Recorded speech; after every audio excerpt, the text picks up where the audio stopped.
Hi, I'm Jeff Kortes, and welcome to episode 1 of Employee Retention Strategies from a Headhunter.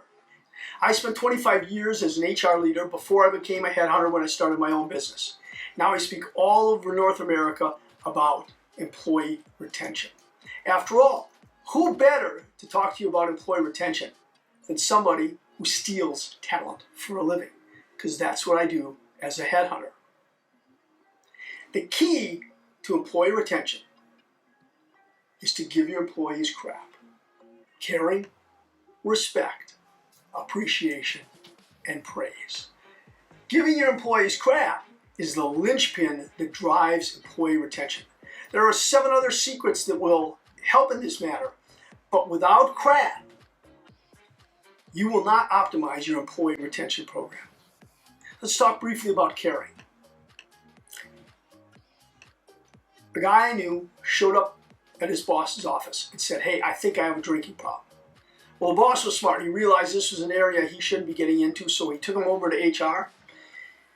The HR guy learned about the drinking problem and said, "Look, I'm not a counselor, I'm a leader." He said, "Let me give you the number for our Employee Assistance Program, or EAP."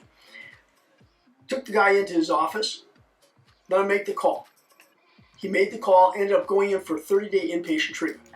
Came out, he was a hardcore alcoholic. He has now been recovering for over 30 years. That guy was my dad. Employee assistance programs must be robust. They must be able to get the employees in, get them in for whatever treatment or help they need in order to get them on the right path. Because if they hadn't done that with my dad would have turned into a turnover statistic. If you don't have access to an EAP, what you want to have to do is you're going to have to go in and you're going to have to find community resources, because you have to do that. Because when my dad came back to the workforce, he talked about everything that the organization did for him. That is one great way to build employee loyalty in your workforce. The next area is respect. One of the biggest signs of respect that you can show your employees is listen to them. We are terrible listeners. With the advent of technology, we don't pay attention. We have the attention span of gnats. So when someone shows up at your office and says, "Hey, have you got a minute?" you got to make that minute. And then you got to listen, and you got to listen intently. You have to be there in the moment. You have to send the message that you're listening.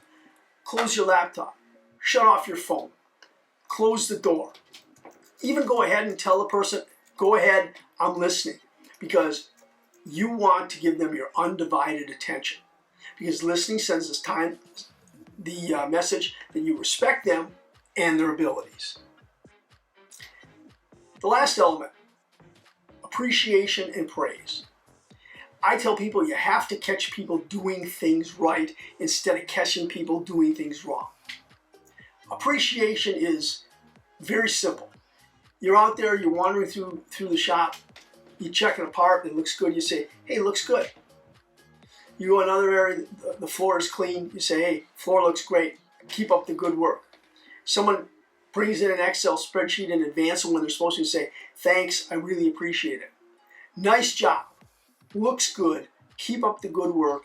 Even things like thank you are hugely important to show appreciation, because the average person, in order to stay positive, needs 5 positive affirmations for every 1 negative. And that directly correlates with optimal performance of teams. An optimally performing team, the people hear 5 positives for every 1 negative. The difference between appreciation and praise is praise should only be given to a long-term employee who's there day in and day out and really grinds through it, but they're always there. They're one of your Clydesdales. Occasionally you have to bring those people in and say, "Hey, you know what, Randy, I love the fact that you're always here. You do a good, solid job. Without you, the organization really couldn't function. Thanks very much for what you do." Much more involved than "nice job, looks good, keep up the good work." It's not appreciation, it's praise. The other time when you give praise is when someone hits it out of the park. then you make a big deal about it. You might even celebrate, depending on what it is and the culture in your organization. But the point is that people need appreciation and praise. So that's really it for the first key element and linchpin in employee retention. You have to give your employees crap. Caring, respect, appreciation, and praise. If you do that, I will guarantee you, you are on your way to having solid employee retention in your organization. If you're interested in learning more, go to jeffkortes.com, my website, or send me an email at jeff@jeffkortes.com. Be more than happy to answer any of your questions. On that note, I will be signing off. Watch for episode number 2 in Employee Retention Strategies from a Headhunter.